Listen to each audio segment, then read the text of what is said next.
And also tonight we are awaiting that other Nobel, the Nobel Peace Prize, historically awarded to men like Nelson Mandela. The average age of the winner is 62. But tonight, the youngest nominee is a 16-year-old girl who spoke up for the 31 million girls around the world who do not get to go to school. She was shot in the head by the Taliban, but she emerges tonight with a new book, I Am Malala, and her message that it is possible for every one of us to change the world. Out of a valley 7,000 miles away, a powerful light. We are starving for education. For us, it's like a precious gift. It's like a diamond. Tonight, a tiny Pashto child may be the bravest girl in the world. Malala Yousafza, who loved her little home and loved her school. When out of the shadows came the Taliban, the radical fundamentalist men who banned girls' schools, bombed them, threw acid at the students. They terrorized the town with corpses in the street, flogging women publicly. But somehow, Malala never lost her powerful certainty that girls also deserve a full life. They cannot stop me. I will get my education if it is in home, school, or any place. What was the moment you were most afraid, that you had the most fear? Like, I was feeling fear all the time. At night when I used to sleep, I was thinking that, shall I put a knife under my pillow? I think life is always dangerous. Some people get afraid of it, some people don't go forward. But some people, if they want to achieve their goal, they have to go. And so, somewhat like Anne Frank, Malala decided to write a diary and send a message to the world, anonymously. And then at age 11, on camera, online, one of her first interviews calling for help. We must have the confidence to say that this thing is going wrong, and we must raise our voice. And by her side, navigating through fear and hope, her father, a teacher who knew his little girl was all possibility. When I saw her for the first time, a very newborn child, and I looked into her eyes, I fell in love with her, believe me. I love her. The New York Times heard about her and filmed a documentary. Her name was becoming famous inside Pakistan. I think we should not put out the camera, okay? When the radical Taliban decided her message was so strong, they would take her life. With her childlike, magical thinking, Malala says she rehearsed in her mind what she would say if an attacker came. It was always my desire before the attack that if a man comes, what would you tell him, Malala? I used to think like that. I would tell that man that I even want education for your daughter. And you think that would work against a gun? But I thought that words and books and pens are more powerful than gun.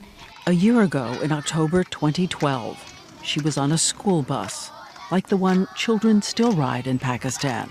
Her friends were singing. On the day when I was shot, all of my friends' faces were covered, except mine. Was that wise? It was brave, but was it wise? At that time, I wanted to live my life as I want. She says she noticed on that day the road was strangely quiet. I didn't see those men. I just could see like there's no one. There used to be a huge crowd on that road, and on that day there was no one. Two men approached, one of them with a Colt 45. He climbs on the bus and asks the question, who is Malala? She doesn't remember what happened next, but her friend told her. She said, like, you said nothing, and you were just holding my hand, and you just squeezed my hand like you were just forcing it, and you said nothing. And she said, like, you just looked at the man like this. Then she said, like, then he fired three bullets, and one hit you on the left side of my head. I would have been doing like this, so I hide my face because there was gunpowder on my fingers. A child gravely wounded. And how she would survive is simply a testament to miracles, including the impossibility of a specialist from England who happened to be in Pakistan and rushed to help save her. The chances of being shot at point-blank range in the head and that happening, I don't know. But it is amazing, truly amazing. I don't know why she survived. Someone theorized maybe his hand was shaky. He hit her there. Miracle? If you believe in miracles, yes, absolutely. Maybe it's the backbone and here's the brain, and God saved me. Malala says maybe death was just not ready to take her. I think death didn't want to kill me, and God was with me, and the people prayed for me.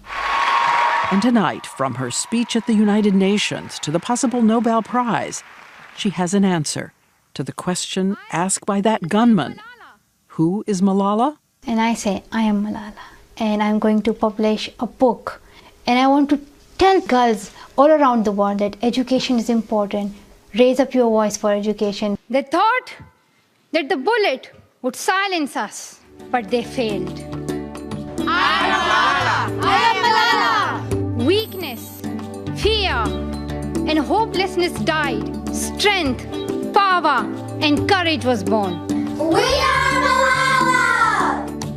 And tomorrow, her new book, I Am Malala, hits bookshelves. And later this week, we'll tell you more about that series of miracles that saved her life. And also, we'll take you inside the world of radical Muslims, including women, asking them to explain why they think a child could be such a threat. And that will be Friday, a special edition of 2020 Unbreakable, an ABC News exclusive at 10 p.m. Eastern.